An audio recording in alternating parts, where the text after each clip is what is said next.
श्री गोपाळ कृष्ण भगवान की जय। लीला नंबर 55।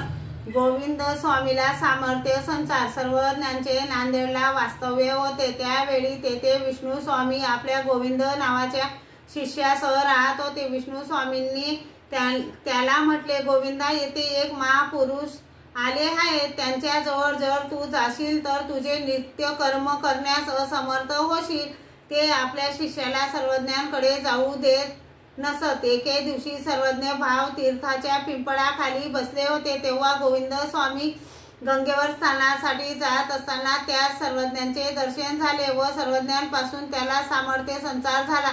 मग सर्वज्ञांजवळ आले, दंडते घातली, श्रीचरणा लागले आणि विनंत कदर होऊन सर्वज्ञांजवळ बसले। थोडा वेळ होते आणि निघाले। निघताना सर्वज्ञांनी सांगितले, आम्हापासून तुम्हाला जे झाले ते कोणालाही सांगू नका। विष्णू स्वामीने जरी विचारले तरी त्यांना असे सांगा की हे आम्हाला तुम्हापासून झाले, तर त्यांच्या पुढे तुम्ही आमचे नाव सांगाल तर आम्ही तुम्हाला पुन्हा दर्शन देणार नाही। नंतर ते गेले। त्यांचे नित्यकर्म सर्वच प्रतिबंध झाले। हे पाहून विष्णू स्वामी बरे वाईट बोलू लागले, हे काय झाले या गोविंदाला? आता आम्हाला नमस्कार सुद्धा करीत नाही। मग एके दिवशी विष्णू स्वामी झोपले होते तेव्हा त्यांच्या स्वप्नात त्यांचे आराध्य दैवत नरसिंह येऊन त्यांना दंडोते घालू लागला।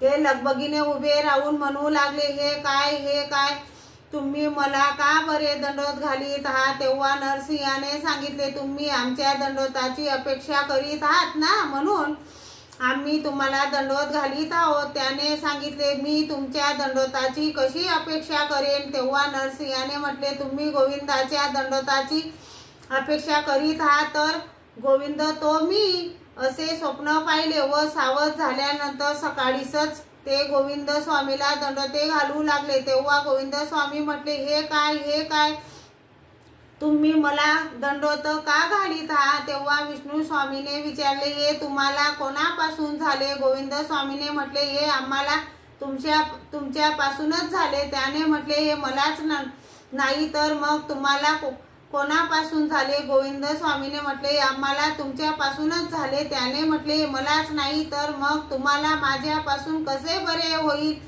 एवढ्याने गोविंद स्वामी अडले। त्यावेळी त्यांनी सर्व हकीकत सांगितली। मग ते दोघे सर्वज्ञांच्या दर्शनासाठी निघाले, परंतु सर्वज्ञांनी त्यांना दर्शन दिलेच नाही। श्री गोपाळ कृष्ण भगवान की जय।